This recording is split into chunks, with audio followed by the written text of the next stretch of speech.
Hello, and welcome to School Beat TV. I'm Jesse Romero from Ballard. I'm Hunter Eichelberg from Cleveland. Today, we will look at wonderful film and video programs taking place here in Seattle schools. We'll meet with students from Ballard and Cleveland high schools who will be showing their work and telling us what it's like to be student filmmakers. In this episode of School Beat TV, students have taken over the Seattle School District's TV studio, working behind the scenes producing, directing, running cameras, and working all the crew positions it takes to put on a TV show. And it's not just Ballard and Cleveland that have film and video programs. There's a lot of action taking place all around the district. Let's take a look at what's going on at Franklin High School. Their students have been writing, directing, producing, and editing their own weekly news program.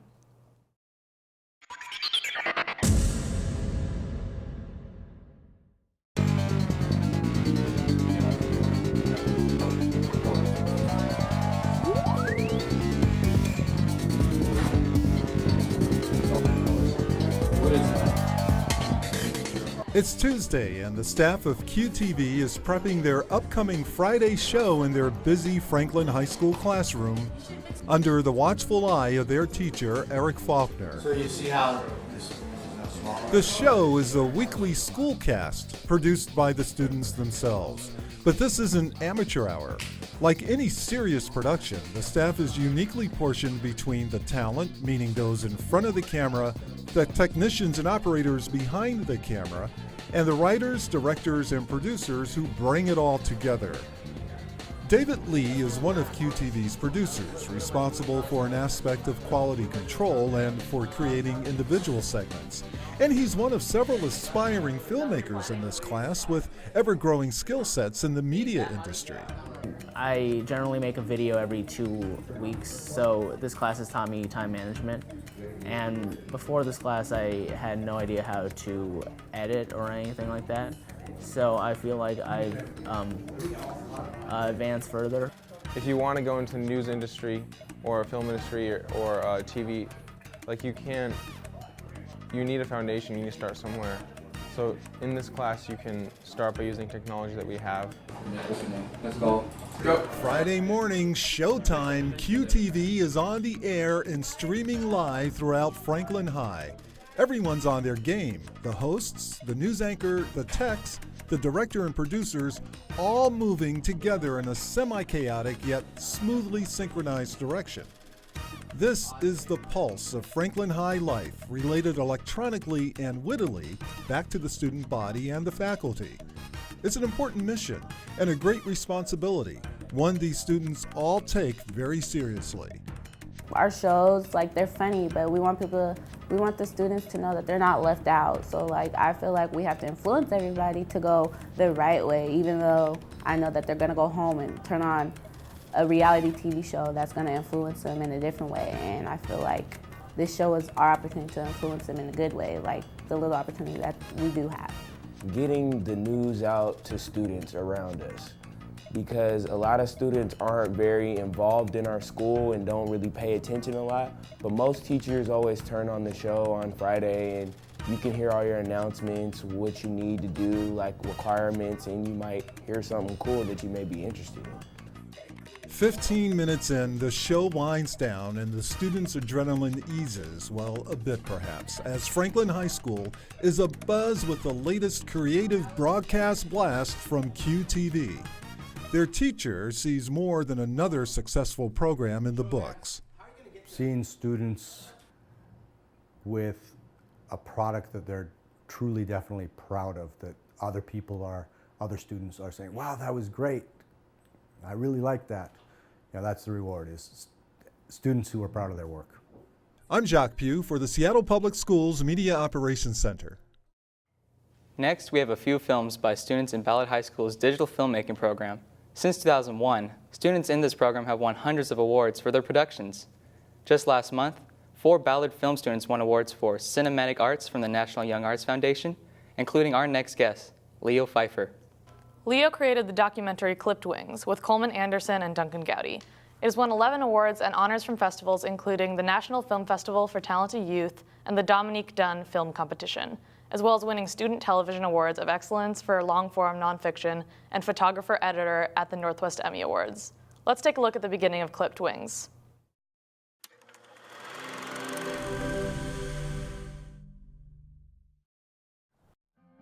My brother and I joined Scouting when we were 11 years old. We went on our first camping trip and cried. Rain got into our tent and we forgot our rain fly, and we spent a few hours trying to mop up the wet tent, and we were brought to tears at 11 years old. So that was a great memory. I can laugh at that now. Kids benefit from Scouts in that they are able to experience new things for the first time, things that they wouldn't otherwise be able to do. Self-esteem is something that we want in kids, but it's not something that can be handed to them. It's something that they actually have to go out and earn. Self-esteem is the byproduct of hard work well executed. These kids in this Scouting program, that's what they have a chance to do. The process of getting Eagle requires a lot of leadership within the troop. I definitely decided that I was going to dig my heels in and go for it. Liam was my patrol leader when I first joined Boy Scouts, and he really got me to like camping, and he was just like one of the best patrol leaders. Probably 12 years old, I started figuring it out. Definitely thought, well, hey, I now know what gay means, and that seems kind of like what I am. I decided to come out to my school. After I came out, I definitely thought about some of the repercussions in Scouting. I was aware that it was a little homophobic. If you were gay and it was known to your troop, you could be ejected from your troop for no other reason. Basically, if you're gay, you're out. If a youth wanted to come out, so to speak, who was a Boy Scout, a lot of it would depend upon the unit that he's currently entered in. Some troops may not be friendly to gays. There might be persecution there. It felt really bad knowing that I wasn't accepted by the organization as a whole, and it definitely led me to question the difference between being an Eagle Scout and being a gay Scout. This generation has gay friends. It's not a problem for them.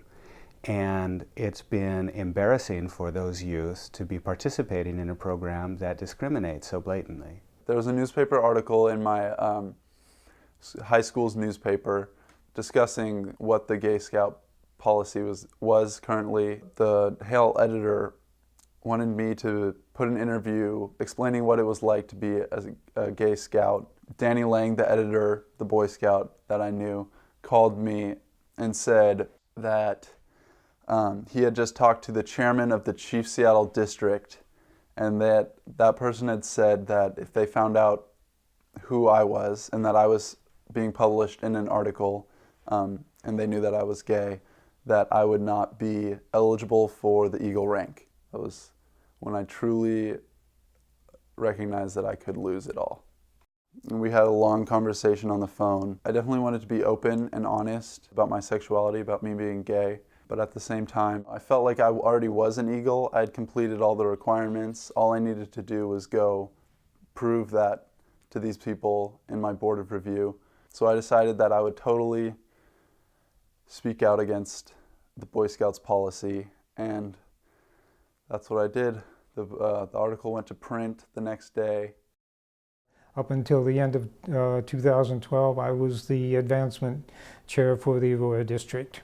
I did conduct the board of review for Liam. The article that came out on Liam is one that I saw before the board of review. It was a long board of review. I think it was an hour. They sat me down in a room and started prying as to what Boy Scouts meant to me. They didn't ask any questions about me being gay.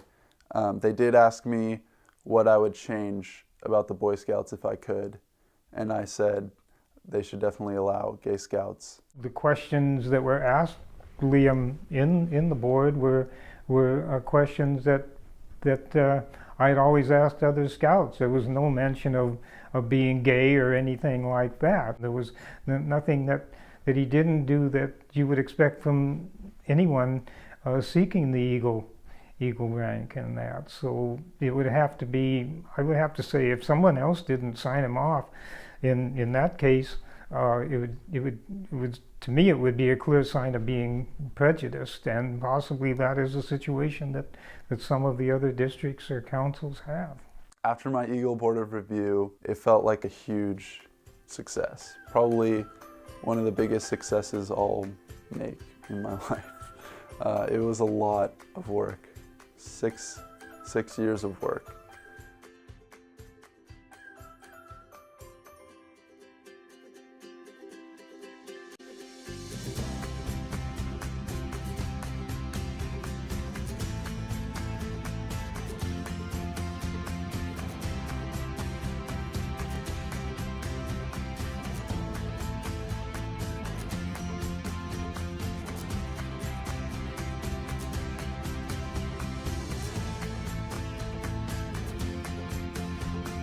In recognition of successful completion of all requirements for Scouting's highest rank, congratulations to both of you.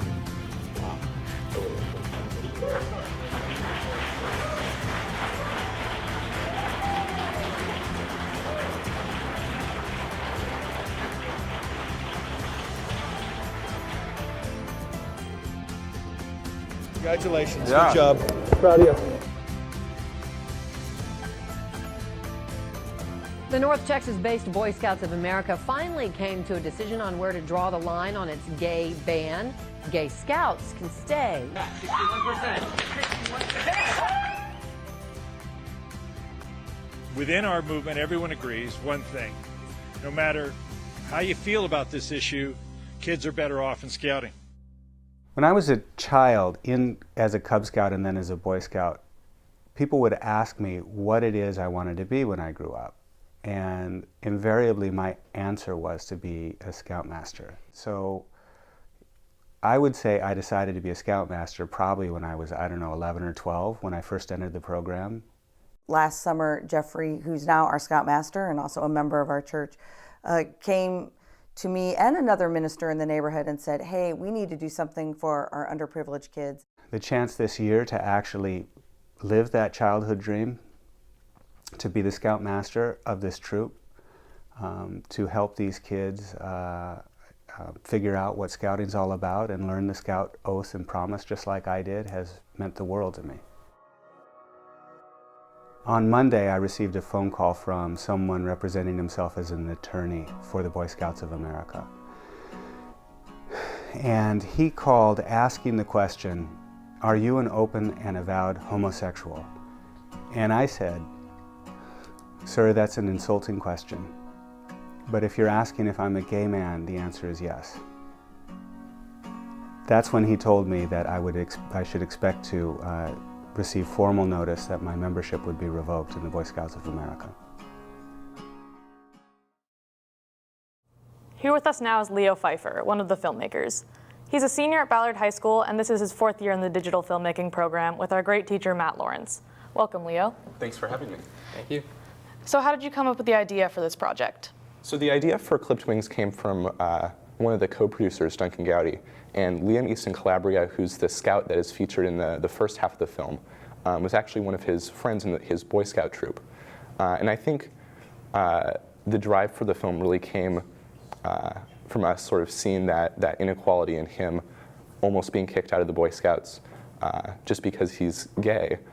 So we really just wanted to make the film to tell that story and get that message out there. You created this film with students who have graduated now. What are they up to? Are they still pursuing filmmaking? Yeah, so the two students, Coleman Anderson and Duncan Gowdy, are now in college. Coleman is actually at the NYU Film School, continuing film, and Duncan is studying in Hawaii. What were some challenges that you faced?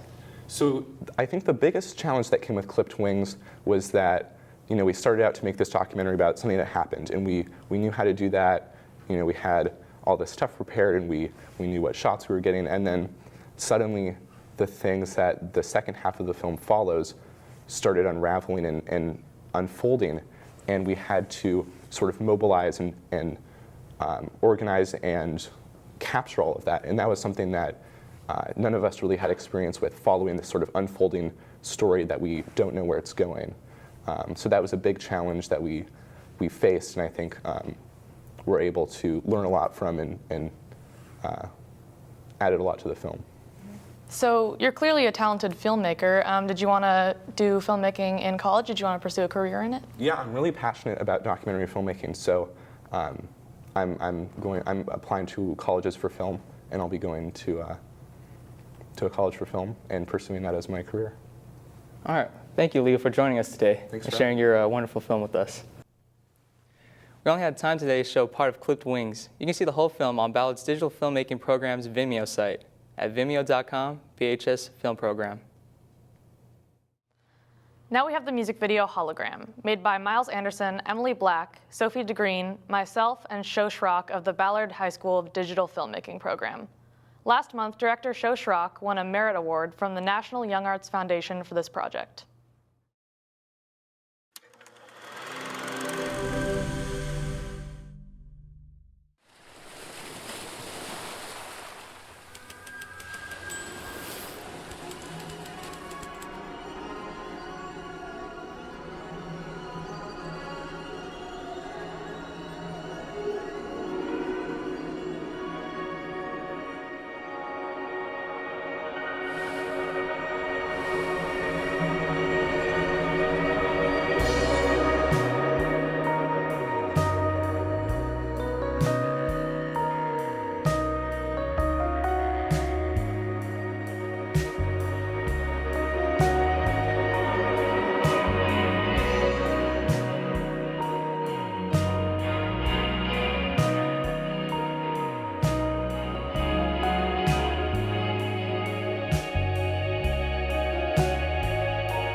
To feel his bones burning inside.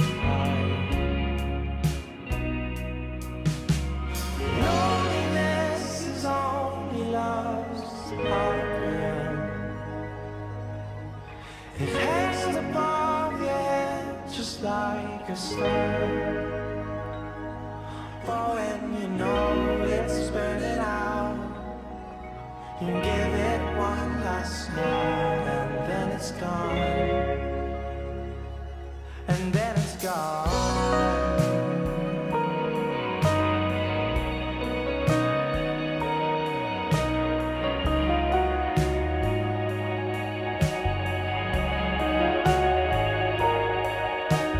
Little did he know that she lives one floor below him.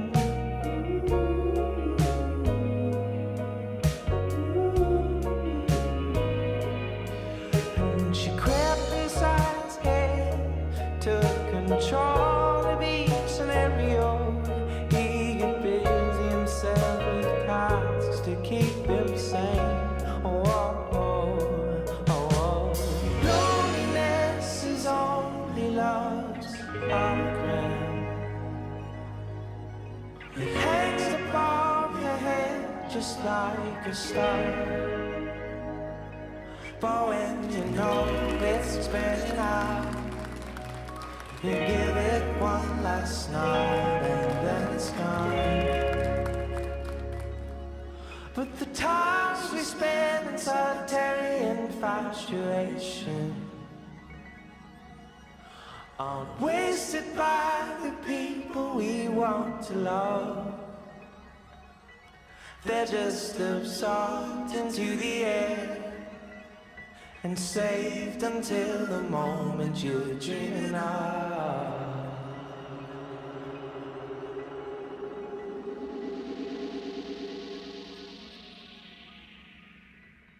You're dreaming of.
Here we have two of the filmmakers, Sophie DeGreen and Miles Anderson. Welcome. Thank you. So film production requires collaboration. What's it like working with other students? Working with other students can be hard, but it's really beneficial for all of us. You have a wide range of levels of filmmakers, and specifically for our music video, we had more members than what we're used to. And so I think it was a good learning experience, learning how to work with other people, and also just learning from each other. We were teaching people who were not as experienced, and we were learning from people who were more experienced. So I think overall it's good to have a big group. Cool. And what is something important that you took away when creating this project? Well, it was actually my first casting call that I had ever done, and I really enjoyed doing that. It was a really big learning experience for me. It felt like a step forward into a more experienced filmmaking.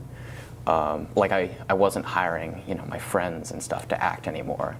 And I would do that for any future project. It feels more professional. It feels like it makes a better result at the end. And how did you draw inspiration for the music to be able to match up? The music was mostly just a basis for our creative concept. We kind of wanted to challenge the usual romance that you find in film and writing and music a lot, and that's why you can see in the end of our music video there's no love relationship that ends up, and they're really just friends talking, and the guy kind of comes out of his comfort zone, but you can see where we draw on the music when some of the writing shows up, and it matches up with kind of the action going on. So what are some awards you won for this film, and do you plan on submitting the project anywhere else? Yeah, we do. We're planning on submitting to the National Film Festival for Talented Youth, so NIFTY for short, the Northwest Emmy Awards, and then the Northwest High School Film Festival as well, and then other select festivals here and there. And then the awards we've won, Show was personally awarded the Merit Award from the National Young Arts Foundation, and then as a full group, we were in the Best in Show of the EP Films Artistic by Design Center Film and Photography Showcase. So thank you both for coming and talking with us today. Thank you so much. Thank you. Now, our final film from Ballard's digital filmmaking program, Jones Ave, a charming digital film based on true events about a boy finding a new friend. It won an Award of Excellence for Comedic Narrative at the Northwest High School Film Festival last spring.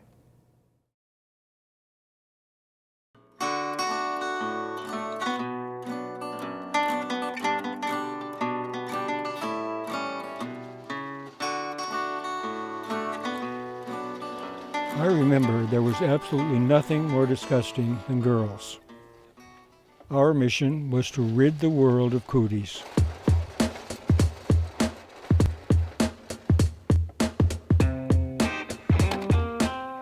Give us the lemonade or we'll shoot. Don't you dare.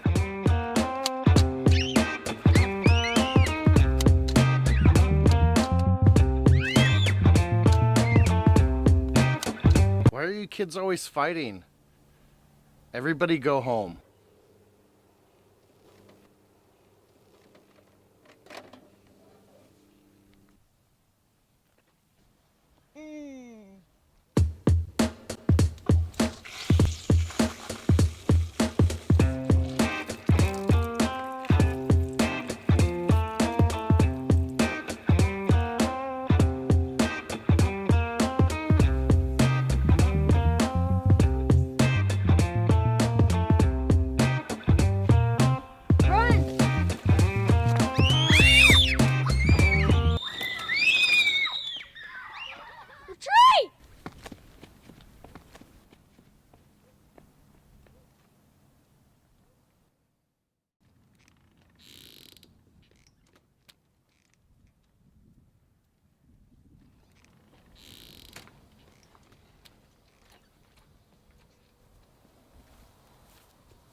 nice, dear.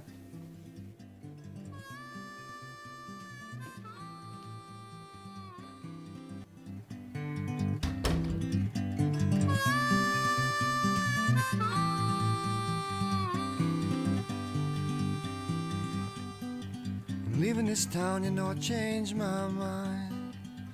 Easy living will do me fine. I had lost my partner in crime.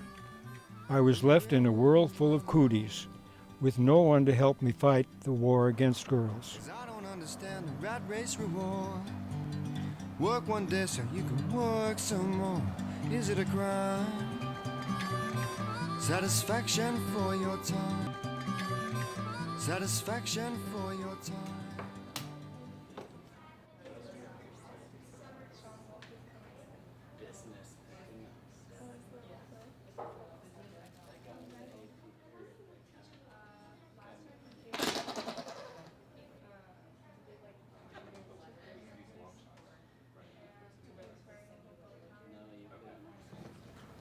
My name is Rachel. Contrary to popular belief, cooties weren't as bad as everyone said they were. I now find girls to be rather clever, attractive partners in crime. Besides, everyone knows the real culprits were the parents.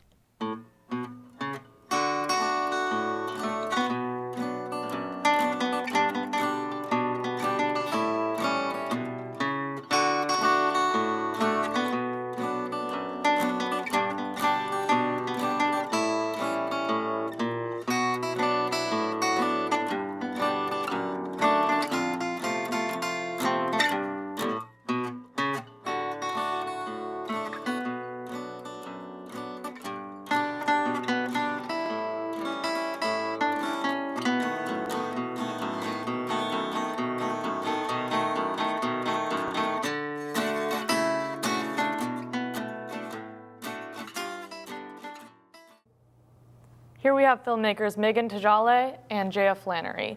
Welcome. So where did the concept of the film come from? The concept actually came from our co-producer, Rachel Cole, who's a freshman at Columbia College Chicago now studying film. She pretty much took all of her childhood experiences that growing up on her block, Jones Avenue, and then she put them together to make a story that made sense to her. Did the end product come close to the original idea? It did. There were very little story changes that we had to make from what Rachel originally came up with. What was it like working with the children? Working with the children was, it was pretty interesting because they're really enthusiastic, and that's great, and it helps, I guess, the story that we had a lot. But at the same time, there was a lot of disadvantages because our story included things like Nerf guns and water balloons, and when you give a kid a Nerf gun and then try to give them direction, it can be difficult. So while they got to have fun with it, they also kind of got distracted. So what was kind of like some of the strategies you used to help them succeed? Since the kids were so young and they were at an age where they're very creative and can be really imaginative, what we tried to do is just on the first take explain the situation to them and then see what came from them naturally, and then maybe on the second or third take give them a little bit more specific direction. But I think really just explaining to them what's happening and see how they would react was how we got the most natural performances. And what was the most memorable experience you had while creating this project? I think being able to see it at the very end, because Rachel's a storyteller and we hear her stories about her childhood all the time, and being able to see that finally on the screen and like come to life was super memorable and really important to us. What was your favorite moment from being involved with this film? My favorite moment was probably wrapping, because the last shot that we got, it was a big crane shot and we were using equipment that we hadn't used before. And it was really our biggest production, our longest one, most complicated, and involved the most locations and like child actors. And it was just really rewarding to get it over with and knowing that everything went well. All right. Thank you, Megan and Jaya, for joining us today. Thank you. There are great film and video programs across the district. Joining us now is Cleveland High School's video production teacher, Brian Gordon. Welcome. Thanks for having me. So what are the goals of your intro video production class? So my intro class is a pure fundamental development class. I want students by the end of it to be able to make a video from start to finish and to understand the different phases of production. Cleveland High School is a STEM school. Can you talk to us about how your video production plays a role? Yeah, so not only is Cleveland a STEM school, but we're a project-based learning environment. So we're not the traditional go to class, get a lecture, and then get the homework to go and practice your skills that you just learned about. Everything we do is through the lens of a project. So a student is given an assignment or a project, and then everything that builds up to it is a part to finish the assignment. So for example, if it's my silent film, the various, like the scripts and then the storyboards and the shot list, all those things are just parts to finish the project. There's no random lecture that's not part of the project. How do you see this program developing and growing in the future? I'm trying to get to the point like Ballard is, where we can enter festivals. We're going to start a Cleveland festival this year and just really start doing these advanced pieces and really move forward with storytelling. That's a big emphasis for me in my program, is storytelling. But we're working on it, and we're going there. So what skills other than just making videos will your students gain in this class? Yeah, I think for me, agency is a big one, which is the idea that a student takes control of their learning. They're not doing it because I'm telling them to do it. They're doing it because they want to do it. And so a perfect example for video is, which happened a week or so ago, is a student was like, I want to like pretend that this other student is smoking a cigarette, but we didn't have like a cigarette on campus because it's not allowed and kids shouldn't smoke. So he went and he found a green screen shot on YouTube of the smoke.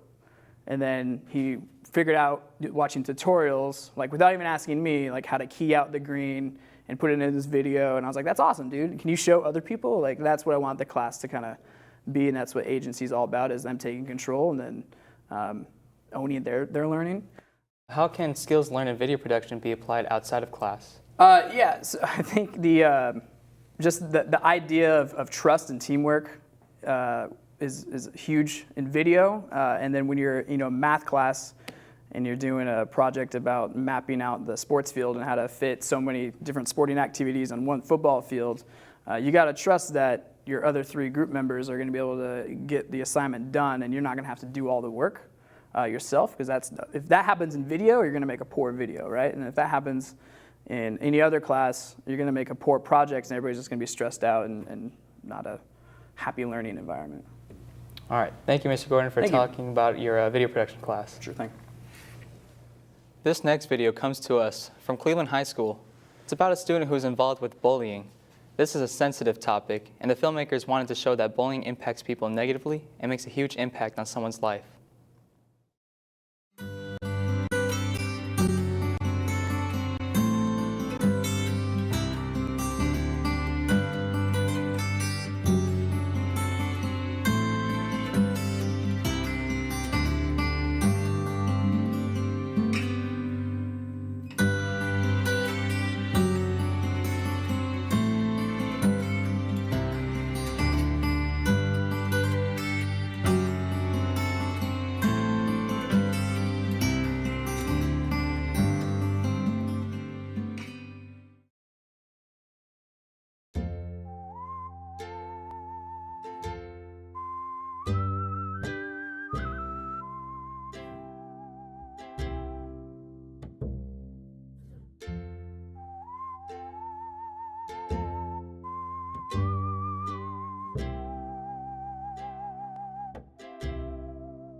Let's start with you, Kelly. What were some challenges that you faced while making this film?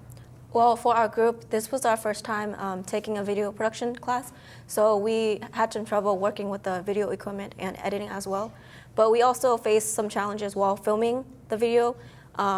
This was a silent film, so we had to figure out a way to make the audience feel a certain emotion, and it was hard to decide which scenes to put in and what the plot should be to make the audience feel that certain emotion. What are a few things that you guys did well on making this project?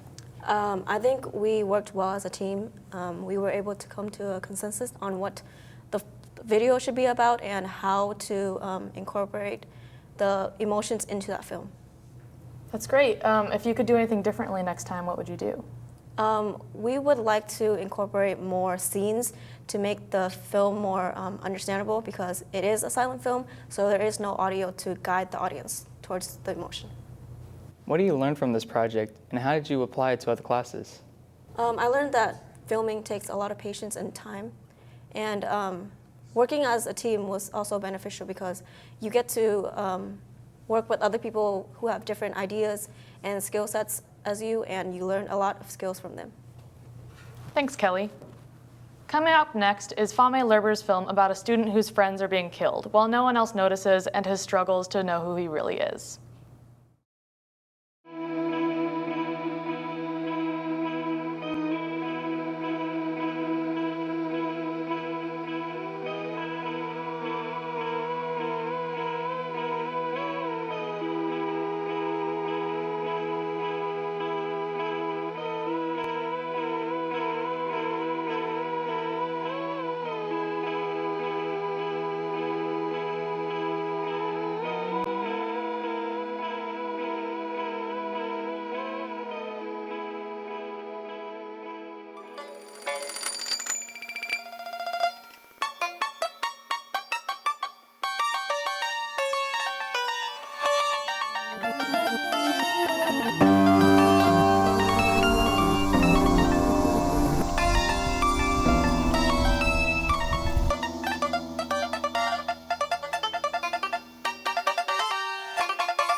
Fame, you're the creator of Killer Twin.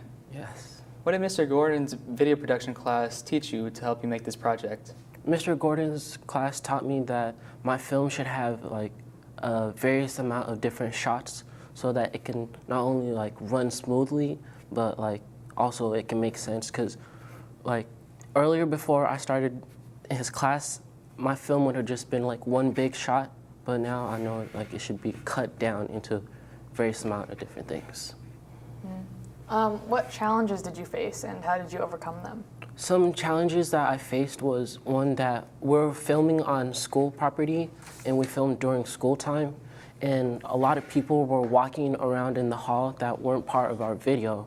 So we'd be filming like a good shot and it was like the perfect scene, and then someone would walk out of nowhere and just mess everything up, and then if we try to like do it again, we wouldn't get like the same emotion or like the same action or something, so it was very challenging. Do you see yourself pursuing film as a career rather than a hobby? Not really. I think it would be a hobby, but primarily I'll just like try to do film with everything that I do in my life. Mr. Gordon talked about how some of these skills you learned in video production class can be applied in other classes in life. Can you give us a few examples? One example is teamwork, because as Kelly said earlier, you're working with like different people, and you just, because they all come with their own point of views and perspective about like how things should be going, and you want to like everyone to be like listened to so everything's fair. So that's one thing that I learned. Thank you for being our guest today on School Beat. And thanks to all our guests. We'd also like to give our appreciation to the staff at the Media Operations Center for providing us this opportunity, and our wonderful teachers for all their guidance and support. A big thank you to our student producer, Lyric Gonzalez, and to the student crew behind the scenes for coming together to make this production possible. And thank you for watching.